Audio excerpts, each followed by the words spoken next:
हाँ भाई, welcome back to the new video. Cricket की दुनिया में हड़ाउड़ी चल रही है। एक जगह पाकिस्तान वर्सेस ऑस्ट्रेलिया आपस में गुत्तम गुत्ता हुए हैं और दूसरी जगह इंडिया वर्सेस साउथ अफ्रीका आपस में गुत्तम गुत्ता हुए हैं।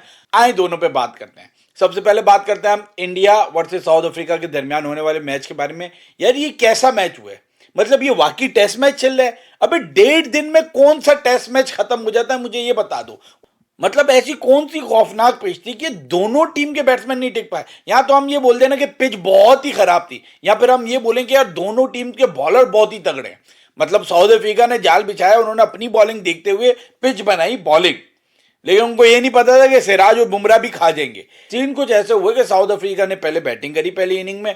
हमें लगा कि यार ये पिछले मैच की तरह कुत्ते की तरह धोएंगे इनको, लेकिन मैच शुरू होते ही जज्बात बदल गए, हालात बदल गए। ऐसा लग रहा था मोहम्मद सिराज बॉलिंग नहीं करवा रहा, ऐसा लग रहा था कोई 3-4 ग्रेट प्लेयर्स, मतलब मैगरा, शुएब अख्तर, वसीम अकरम, वकार यूनुस, इन सारों को मिक्सी में घोल के और जो प्रोडक्ट निकला वो सिराज निकला। अबे मतलब अनप्लेबल हुआ था वो। और क्या जबरदस्त बॉलिंग कर रही है, मतलब जबरदस्त। ठीक है, माना के बॉलिंग पेश थी, लेकिन बॉलर से उसका क्रेडिट नहीं ले सकते। जगह पे बॉल करने से ही विकेट मिली है, ऐसे आड़ी टेढ़ी बॉलों से विकेट नहीं मिली, इसलिए क्रेडिट देना बनता है। इंडिया ने एक बहुत अच्छी चीज करी इस मैच में, वो ये करा कि लॉर्ड शार्दुल ठाकुर जो है आपके, उनको साइड पे बिठा के मुकेश कुमार को लेकर आ गए और उन्होंने थैंकफुली उन्होंने अच्छी बॉलिंग कर ली। और शार्दुल ठाकुर फिलहाल के लिए सीरीज से तो बाहर है, ये मैं स्टैम्प पेपर पे लिख के दे देता हूं। उसके बाद चलो, जहां 55 रन पे बुक करा तो हमने कहा यार इंडिया जो है ना गुस्से में आया, इंडिया पिछले मैच का बदला लेगा, इंडिया मारेगा इनको तकरीबन एक इनिंग और 300 रन से। इंडिया बैटिंग करना है, इंडिया वॉज लुकिंग गुड। ठीक है, आपके प्रिंस नहीं चले, उनका हम समझ सकते हैं, हमारे यहां पे भी किंग नहीं चल रहे। इस तरह के जो प्लास्टिक के प्रिंस और प्लास्टिक के किंग होते हैं ना, ढक्कन किंग, ढक्कन प्रिंस, तो उनके साथ ऐसे ही होता है। ठीक है, मैं समझ सकता हूं नहीं चले वो, रोहित शर्मा नहीं चले, मैं समझ सकता हूं, लेकिन यार India was still under control. लेकिन एकदम से कुछ ऐसा हुआ कि किसी को भी समझ में नहीं आया कि मतलब 0 रन पे 6 विकेट कैसे गिर गई, 156 पे इंडिया कैसे बुक हो गया, मुझे समझ नहीं आया। अबे 4 आउट थे, 4 आउट के बाद 0 रन पे 6 विकेट कैसे गिर गई, वो भी इंडिया जैसी टीम की, ये समझ से बाहर था। तो फिर अब साउथ अफ्रीकन बॉलिंग को भी फिर क्रेडिट देना चाहिए। जहां हम इंडिया को दे रहे हैं, साउथ अफ्रीका ने जिस तरह कमबैक किया था, हमें लगा कि भाई अब मैच हो जाएगा तगड़ा। फिर हुई अगली इनिंग स्टार्ट, पहले दिन में ही 23 विकेट गिर गई और एडन मार्करम जो है वो अच्छे नजर आ रहे थे। इस विकेट पे सेंचुरी करना, इस विकेट पे सेंचुरी करना बहुत बड़ी बात है। मतलब आपने कोई इंतहा के लेवल की इनिंग खेल दी, ऐसी बात थी। लेकिन उनकी वो इनिंग काम नहीं है, क्योंकि उनके अलावा जितने भी बैट्समैन हैं वो आए और गए, आए और गए। किसी कोई 0, कोई 2, कोई 5, कोई 0, कोई 1, इसी तरह बनाए और साउथ अफ्रीका बुक हो गई 150 के आसपास। अब हमें लगा कि यार हो सकता है कि साउथ अफ्रीका जो है फाइट करे कल की तरह, और फाइट की भी, लेकिन सिर्फ 3 विकेट से गिरा पाए और इंडिया 7 विकेट से मैच जीत गया। अब ये इंडिया की जीत इतने काबिले तारीफ थी कि वो पिछली हार भूल जाए नहीं। वंस अगेन कोहली ने जो पहली इनिंग में बैटिंग करी, कोहली ने फिर बताया कि वो किंग क्यों है। पहले मैच में भी हमने देखा कि कोहली का लेवल ही अलग है। मुझे इतनी शर्मिंदगी होती है ना, इतना गुस्सा आता है देख के, जब लोग आड़े ताड़े नल्लों से कोहली को कंपेयर कर रहे होते हैं। कोहली की क्लास का कोई भी नहीं है, वो है किंग, और वो क्रिकेट का किंग रहेगा आने वाले कई सालों तक। बात कर लेते हैं पाकिस्तान वर्सेस ऑस्ट्रेलिया के दरमियान होने वाले थर्ड टेस्ट की। पाकिस्तान सीरीज तो हार गया, पाकिस्तान ने शाहीन शाह अफरीदी को जो है वो रेस्ट करवाया। पाकिस्तान ने अच्छा डिसीजन लिया कि ठीक है यार तुम रेस्ट करो, और पाकिस्तान ने इमाम को रेस्ट करवाया। हम बड़े खुश थे, हम खुश थे, और खुशी खुशी में हमने पहले दिन के ही स्टार्ट में ही टीवी ऑन कर लिया। हमने कहा भाई आज तो हम मैच देखेंगे, आज इमाम नहीं, आज मजा आएगा, यंग टैलेंट है भाई। ऊपर से शान मसूद ने बैटिंग ले ली, मतलब पाकिस्तान बैटिंग कर रहा था। बैटिंग शुरू होते ही हमें समझ में नहीं आया क्या हुआ। अब्दुल्ला शफीक आए, अभी हम सही तरह हमने अपने कूले सिखाई थे कि अभी हम बैठेंगे, सेट हो रहे थे, तो अब्दुल्ला शफीक साहब बाहर भी चले गए दूसरी बॉल पे।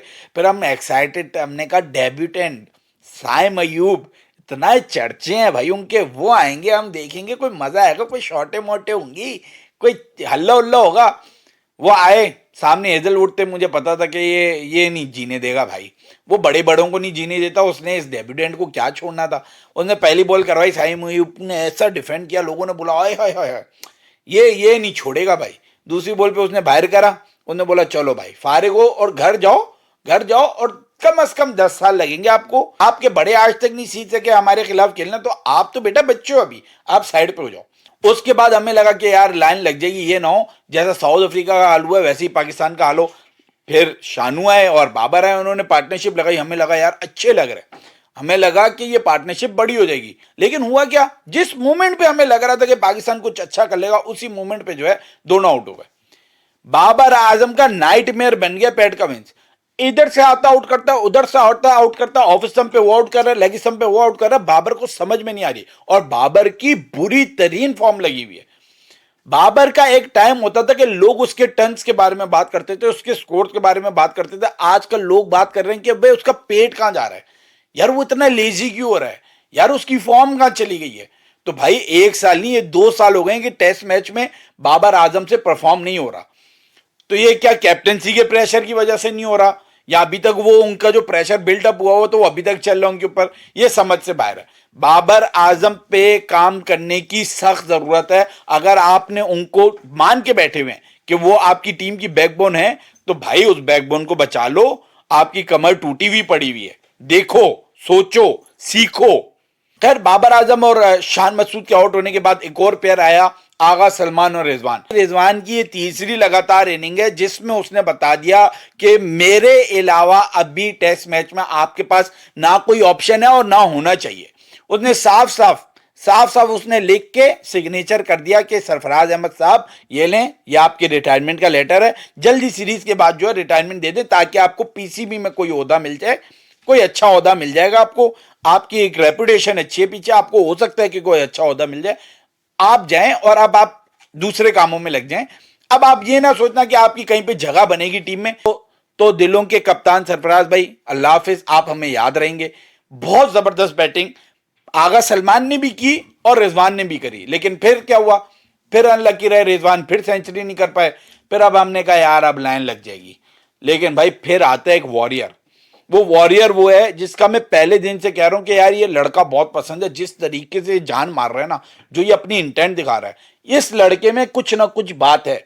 मैं शुरू से बोल रहा हूं कि देखें उसमें टैलेंट नहीं है, उसमें टेक्निक नहीं है, लेकिन उसमें जज्बा है, और जज्बे से देखें क्या क्या कर लेता है बंदा ऐसा कर लेता है कि आमिर जमाल जिसका पहला पहला टूर है, उसने रंग उड़ा दिए थे ऑस्ट्रेलियन के मार मार के। गलत टेक्निक से भले मारो, भले बैकफुट पे रह के ही मार रहा हो, लेकिन भाई जो मारा है ना, मजा आ गया। अबे रिवर इतना दम था लॉन्डे में कि नेथन लैन जैसे बॉलर को ऑस्ट्रेलिया की विकेट पे रिवर स्वीप पे छक्के मार रहा है, और वो बैट्समैन नहीं है, उसकी टेक्निक देख लो तो वो बैट्समैन नहीं है, लेकिन वो एक क्रिकेटर है और वो पाकिस्तानी है, ये वो बताता है। जिस जज्बे से वो खेल रहा होता है ना, वो नजर आता है कि यार इन जैसे लड़कों को होना चाहिए। फिर वो फैलना शुरू हो गया, आमिर जमाल की परफॉर्मेंस देखते ही फैलना शुरू हो गया कि भाई डोमेस्टिक को इज्जत दो, डोमेस्टिक तुम्हें ऐसा प्रोडक्ट देगा कि तुम्हारी कभी बेइज्जती नहीं होगी। और वो बात साबित हो रही है यार, मतलब बैटिंग भी वो कर रहा है और बॉलिंग भी वो ये अच्छी कर रहा है। उसके लिए हर्षा बोगले बोल रहा है कि भाई इस चीज का, इस फील्ड सेटअप का स्क्रीनशॉट ले लेना आप आमिर जमाल अपने बच्चों के लिए, कि आप बैटिंग कर रहे थे टेस्ट मैच में ऑस्ट्रेलियन बॉलर्स के सामने, और उन्होंने 5 फील्डर जो है वो सर्कल पे लगाए हुए थे, बाउंड्रीज पे। तो आप समझ लें यार, खौफ तो था ना, मतलब उसकी मार चुभ रही थी ऑस्ट्रेलिया को। और अनफॉर्चुनेट रहा वो भी कि वो भी सेंचुरी नहीं कर पाया, लेकिन जितना उसने किया ना वो काबिले तारीफ था। उसके अलावा एक बंदे का नाम कोई नहीं ले रहा, और मैं लेना जरूर चाहूंगा, साजिद खान। अबे साजिद खान के तो 2 चौके थे ना, वो पूरी इनिंग में ऐसे चौके किसी ने नहीं मारे। अब उसने पैट कमिंस तो जो अपर कट पे चौका मारा है, मतलब इंतहा हो गई थी यार, मुझसे खत्म कर दिया था। मैंने कहा भाई ये क्या था और ये कहां से लेकर आया। फिर उसने स्ट्रेट ड्राइव मार के चौका मारा। मैंने कहा भाई सारों के 80-85 रन साइड पे, इसके जो 25 रन है ना, इसने कुछ कमाल कर दिया।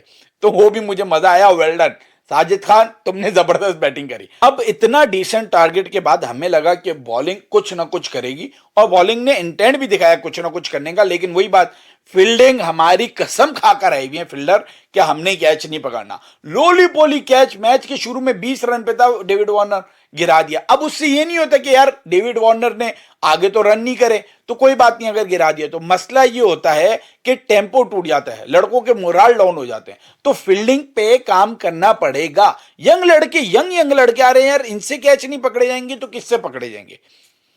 बहरहाल ऑस्ट्रेलिया बहुत ही सॉलिड पोजीशन में है। एक चीज मुझे खटक रही है कि उस्मान ख्वाजा इतनी बॉलें खेल के इतने कम रन क्यों बना के गए, वो मुझे समझ में नहीं आ रहा उसके दिमाग में क्या चल रहा था, क्या प्लान है ऑस्ट्रेलिया का। लेकिन अभी तक मैच जो है 50-50 है। कल 3 तेज विकेट गिर गई तो मैच जो है पाकिस्तान की साइड पे आ जाएगा, फिर परसों जो है ऐसा होगा कि ऑस्ट्रेलिया की साइड पे आ गया। तो अभी मैच तो 5 दिन चलने वाला है, ये हम लोगों को पता है। उम्मीद है कि बॉलर जो हैं वो कुछ वंडर्स कर देंगे और पाकिस्तान सीरीज का एक मैच जीत जाएगा। मीर हमजा बहुत जबरदस्त बॉलिंग कर रहे हैं यार, मतलब 6 ओवर करवाए हुए थे लास्ट, मैंने 8 ओवर करवाए हुए थे, उसमें से 5 जो है उन्होंने मेड इन करवाए हुए थे। तो यार कुछ तो लेवल होगा कि 8 में से 5 ओवर आप मेड इन करवा रहे हैं। तो बॉलर अपनी बॉल तरीके की करवा रहे हैं, लेकिन ऑस्ट्रेलियंस डटे हुए हैं। अब ये देखेंगे कि जीता कौन है।